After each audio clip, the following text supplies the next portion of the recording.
everyone, Miss GoElectric here. Today is March 22nd, 2024, and this is The Current, weekly EV news. I hope you find this, our third episode, to be the most helpful 10 minutes of EV and electrification news available anywhere.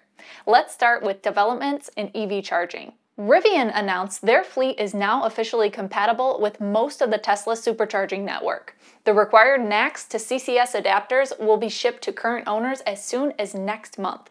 I can't wait to get mine. Speaking of the North American charging standard, ChargePoint is now accepting orders from owners of their DC fast charging hardware for NACS cables. We'll keep an eye on the CCS to NACS dispenser transition and report back regularly. Shell is closing 1,000 retail locations to expand its EV charging network. They will focus on high EV demand regions of China and Europe first. It should be expected that gas stations will close as drivers abandon combustion. This is the first large-scale announcement we've seen from a major player in the gasoline space. Shell says it aims to install 200,000 charge points globally by 2030, up from less than 55,000 today. As a reminder, Shell acquired Volta in 2023, which added over 3,000 North American charge points. Next up, shiny new objects from Germany. Audi has revealed details on its upcoming premium midsize electric SUV, the Q6 and SQ6 e-tron. This will be the first Audi model on the PPE platform, which will also underpin the A6 e-tron and Porsche Macan EV. First, let's talk about battery improvements and performance. The newly developed 100 kWh 800 volt battery pack is split into two 400 volt units. There are 12 modules with 180 prismatic cells inside. Audi says it should deliver over 300 miles of range per charge. Other improvements include plug-and charge for effortless payment and a peak DC fast charging rate of 270 kilowatts. It should charge from 10 to 80% in 21 minutes. Level 2 AC charging should reach a rate of 9.6 kilowatts in the US. Regenerative braking recovery will be able to deliver up to 220 kilowatts while decelerating. In order to improve efficiency at various speeds, Audi has gone with an asynchronous motor on the front axle and a permanent synchronous motor on the rear. The Q6 e-tron Quattro will deliver up to 456 horsepower, and the SQ6 e-tron will output up to 510 horsepower. The SQ6 e-tron will be able to hit 0 to 60 miles per hour in 4.2 seconds with a top speed of 142 miles per hour. Both models will be available at launch with its rear-biased all-wheel drive configuration. Rear-wheel drive will be announced at a later date as an entry level along with Sportback variants.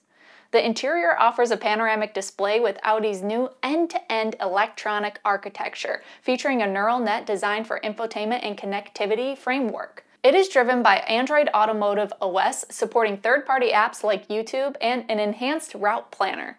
The new passenger screen offers privacy mode, reducing driver distraction.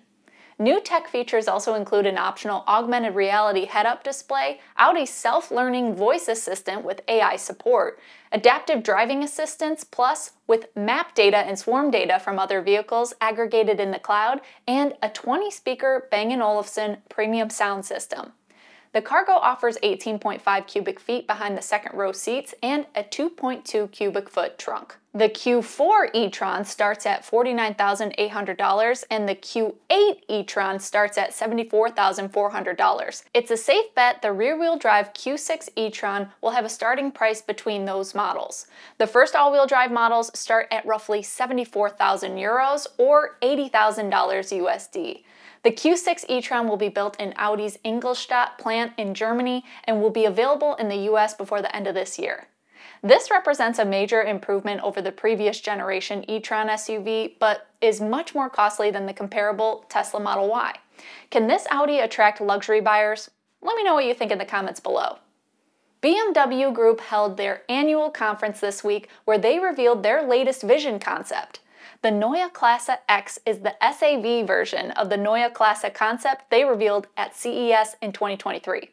Now, normally I wouldn't spend much time on concept vehicles, but BMW has confirmed there will be production versions of both these vehicles that look very similar to the vision concepts. The sedan will begin rolling off the line in the second half of 2025. Neue Klasse vehicles will have an all-new electric-only architecture and software platform. BMW says the Neue Klasse's Gen 6 round lithium-ion cells will offer 20% better energy density along with 30% better charging speed and range compared to what they sell today. The Neue Klasse will also have bidirectional charging capabilities. BMW plans to buy the cell from AESC, which began construction of a 30 gigawatt-hour factory in Florence, South Carolina last summer. Battery cells produced at the AESC factory will be packaged by BMW in Woodruff, South Carolina. Packs will go into at least 6 EVs to be built at their Spartanburg, South Carolina factory. BMW was a leader and innovator in the EV space back in the early 2010s with the launch of the i3 and Mini E. Their current EV powertrains are not technologically superior. Competitors are not sitting still. Can BMW get back out front with the next generation? Volkswagen has revealed a GTX variant of the ID.BUZZ, but only for Europe. While the GTX badging won't be available in the US market, Volkswagen says the same all-wheel drive powertrain will come to the US. It can deliver 335 horsepower with its dual-motor powertrain and can hit a top speed of 99 miles per hour. It can also tow up to about 4,000 pounds with the increased power. More details on the US market ID.BUZZ are expected to arrive close to the sale date this fall. GTX equipment includes a new optional head-up display and the next generation of infotainment systems. An IDA voice assistant offers ChatGPT integration. Much like the BMW iX, Porsche Taycan, and VW ID.7, the BUZZ GTX panoramic smart glass sunroof becomes opaque with a press of a button. We don't know yet if that will come to the US. Are any of you planning on getting an ID.BUZZ? I want to hear your thoughts and why you're choosing a Buzz. During Volkswagen brand Seat's annual conference, the brand announced their sub-brand Cupra will be debuting in the US market by 2030. They will launch 2 all-electric models and the larger SUV will be built in Mexico, leveraging Volkswagen manufacturing. They will also sell in specific states through a new distribution model. I saw a Mexico-registered Cupra in Tennessee recently, and I'd like to see more. Stellantis has been involved with electric vertical takeoff and landing vehicles for quite a while, but this week we learned that they've purchased about 8.3 million shares of Archer's 310 million shares on the open market. Archer is on track to complete their 350,000 square foot manufacturing facility in Georgia this year. It will support the production of up to 650 EVTOLs annually with the help of Stellantis' manufacturing, supply chain, and design prowess. By the end of 2025, Archer claims their 4-passenger Midnight eVTOL will be in production. It is designed for back-to-back trips of around 20 to 50 miles. It will charge for 10 minutes in between as passengers load and unload. Stellantis isn't the only automaker investing in eVTOLs. Hyundai Group has their own division named Supernal, Toyota aligned with Joby Aviation, Porsche is collaborating with Eve Air Mobility, Denso with Lilium, and Geely and Daimler are working with Velocopter. Personally, I'm looking forward to new ways electric mobility can improve traffic and take to the skies and seas. I'd love to skip long TSA lines by boarding an eVTOL at an urban center or regional airport bound for an international airport. What are your thoughts on electric vertical takeoff and landing vehicles? The Environmental Protection Agency has come out with their final rulings for the multi-pollutant emissions standards for light-duty and medium-duty vehicles, which provides reduction targets that automakers will need to meet across their fleets from years 2027 to 2032. The EPA does not prescribe the mix of powertrains for automakers in order for them to achieve their goals, but has set CO2 particulate levels in grams per mile. These new rules allow for more near-term pollution than had originally been proposed. Each year, requirements tighten.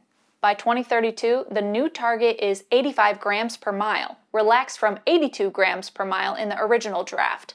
The EPA assumes that the regulations will lead to 30 to 56% of new car sales being electric between 2030 and 2032.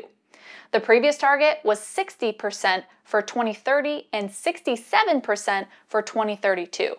Today, about 8% of new vehicles sold in the USA are fully electric. Will these EPA rules stick, or will they erode and relax further by 2030? Will they drive EV production or enable lagging legacy automakers to make more plug-in hybrids to hit the targets instead?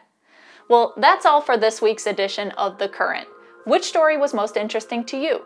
Let me know in the comments and what stories you'd like me to look into for next week's episode. Please consider subscribing and sharing this video if you found some value in this coverage.